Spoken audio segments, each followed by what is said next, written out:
Welcome, man. Welcome back to the channel, guys. Y'all see this?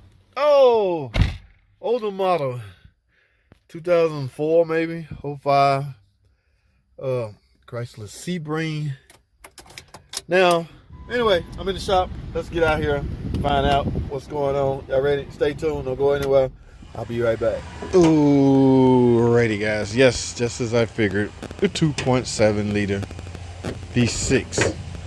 Yes. This car have a couple of things. Look at that. Y'all see that? Hey, right off the bat, guys.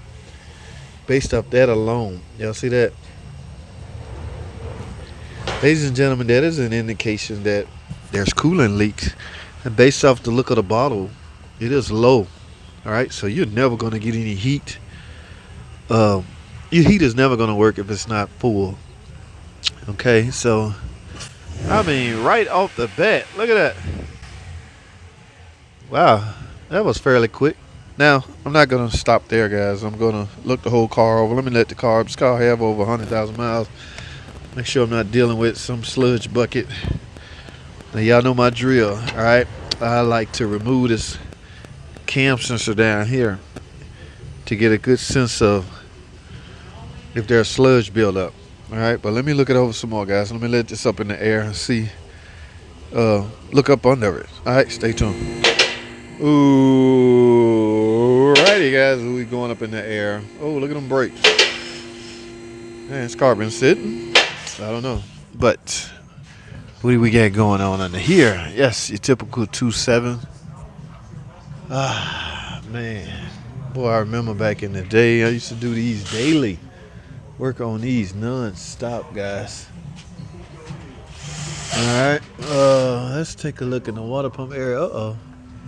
There is signs.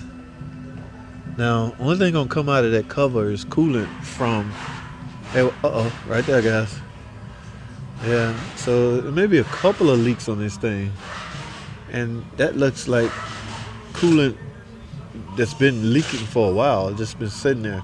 Guys, it's due to the mileage. I'm going to recommend a water pump as well as that bleeder valve.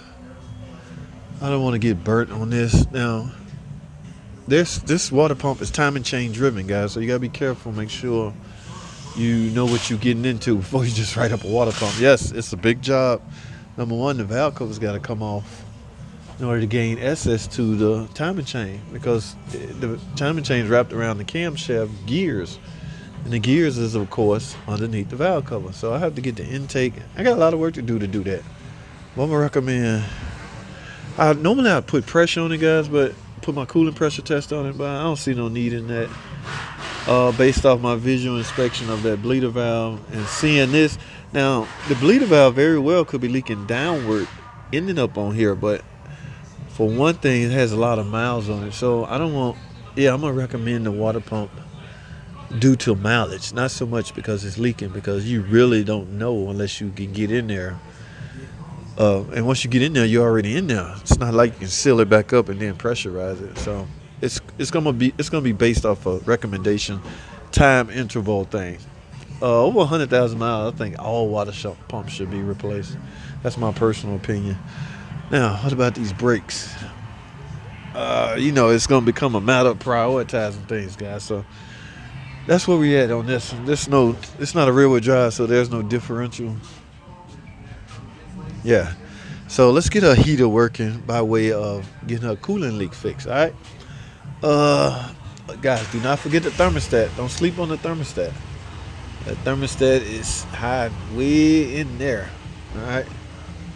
So, all right. Let me grab an estimate. Let me write this estimate up, guys. Y'all stay tuned. I'm going anywhere. I'll be right back. Ooh, looky, guys.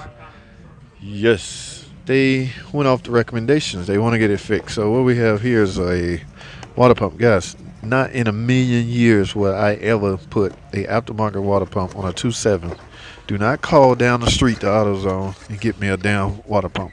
OEM Mopar or no par. It's all about quality, especially when you're dealing with a 2.7, guys.